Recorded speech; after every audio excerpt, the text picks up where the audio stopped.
ఓ పెద్ద వ్యవస్థ మీద ఏకంగా ప్రభుత్వమే వ్యతిరేకత తీసుకొచ్చే ప్రయత్నం చేస్తుంటే ఏం చేయాలి? ఇప్పుడు ఈ ప్రశ్న తెలంగాణ వాసులందరినీ వేధిస్తోంది.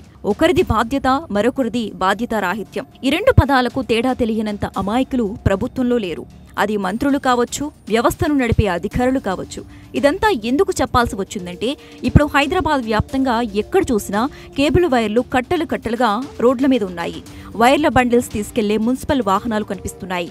మొన్నటి దాకా లేంది ఇప్పుడేంటి ఇంత హడావిడి అంటూ హైదరాబాదీయులు అధికారులను అడుగుతున్నారు. వారు చెప్పిన సమాధానంతో జనానికి బుర్ర తిరిగినంత పనయింది. ఇంతకీ జరిగిందేంటో ఇప్పుడు చూద్దాం.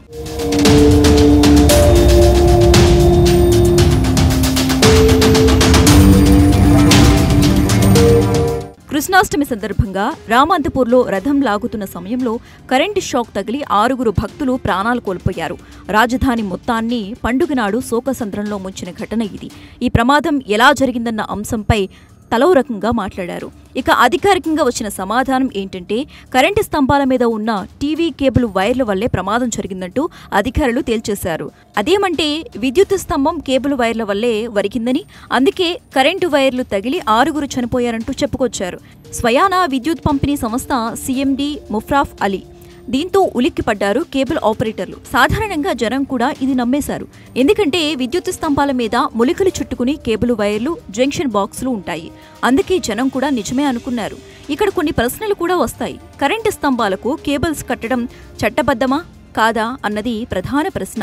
కేంద్ర ప్రభుత్వం తీసుకొచ్చిన కేబుల్ యాక్ట్ ప్రకారం కరెంటు స్తంభాలు, ప్రభుత్వ భవనాలు, స్థిరాస్తుల మీదుగా కేబుల్ వైర్లు వేయటం చట్టబద్ధమే. చట్ట ప్రకారం దీన్ని రైట్ ఆఫ్ వే అంటారు. అంటే దారి హక్కు అన్నమాట. అయితే ఇక్కడ కొన్ని కండిషన్లు కూడా ఉన్నాయి. ప్రత్యేకమైన పరిస్థితులు ఉన్నప్పుడు మాత్రమే కేబుల్స్ వేయటానికి అనుమతి ఉండదు. అయితే ఎందుకు అనుమతించలేదో అన్న దానిపై సదరు ఆపరేటర్కు ప్రభుత్వ అధికారి రాతపూర్వకంగా ఇవ్వాలి. అంతేకాదు ప్రజా ప్రయోజనాల కోసం కేబుల్ లేదా కరెంటు స్తంభాన్ని మార్చమని కూడా అడిగే హక్కు ప్రభుత్వ అధికారికి ఉంది. ఆ పనికి అయ్యే ఖర్చు మొత్తం సదరు కేబుల్ ఆపరేటర్ భరించాలి. అలాగే భూగర్భ కేబుల్ వేసే సమయంలో ప్రభుత్వానికి నష్టం కలగకుండా తవ్వకాలను పూడ్చే బాధ్యత కూడా సదరు కేబుల్ ఆపరేటర్ తీసుకోవాలి. తవ్వకాల సమయంలో రోడ్డు పాడైతే ఆ ఖర్చు కూడా అతనే భరించాలి. మొత్తానికి ప్రజలకు ఇబ్బంది కలగకుండా చూసుకోవాలి. ఒకవేళ ఇబ్బందులకు విరుద్ధంగా సదరు కేబుల్ ఆపరేటర్ ప్రవర్తిస్తే పర్మిషన్ రద్దు చేసే అధికారం ప్రభుత్వానికి ఉంది.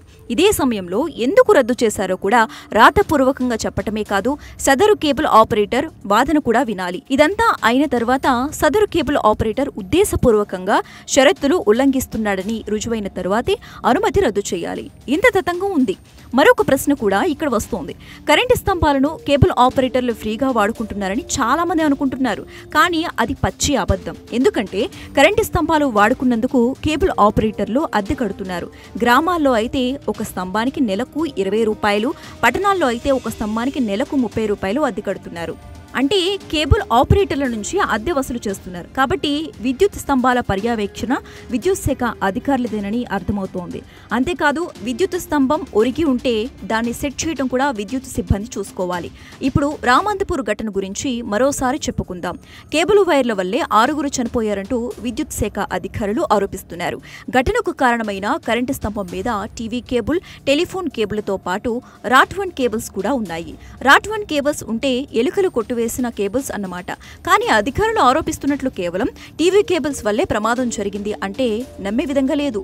ఎందుకంటే చాలా కాలం నుంచి కేబుల్ ఆపరేటర్లు RF కేబుల్స్ వాడటం లేదు. ఎందుకంటే దానిని ఎలుకలు కొట్టేస్తున్నాయి. అందుకే అందరూ ఆప్టిక్ ఫైబర్ కేబుల్స్ వాడుతున్నారు. ప్రమాదం జరిగిన స్తంభం మీద కూడా ఆప్టికల్ ఫైబర్ కేబుల్ ఉంది.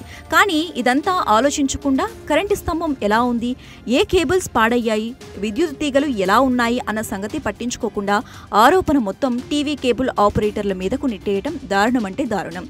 ఇక మంత్రి శ్రీధర్ బాబు, డిప్యూటీ సీఎం భట్టి విక్రమార్క కూడా అధికారులు మాట్లాడిన మాటలే చెబుతున్నారు. ఇదంతా ఇప్పుడు కేబుల్ రంగం మీద తీవ్ర ప్రభావం చూపుతోంది. కానీ ఒక్కరు కూడా విద్యుత్ శాఖ తప్పును ఎత్తి చూపడం లేదు. అందరూ కలిసి కేబుల్ ఆపరేటర్లను దోషులుగా చూపించే ప్రయత్నం జరుగుతున్నట్లు అర్థమవుతోంది. కానీ ఒక్కరు కూడా cable operator right of way గురించి నోరు మెదపడం లేదు.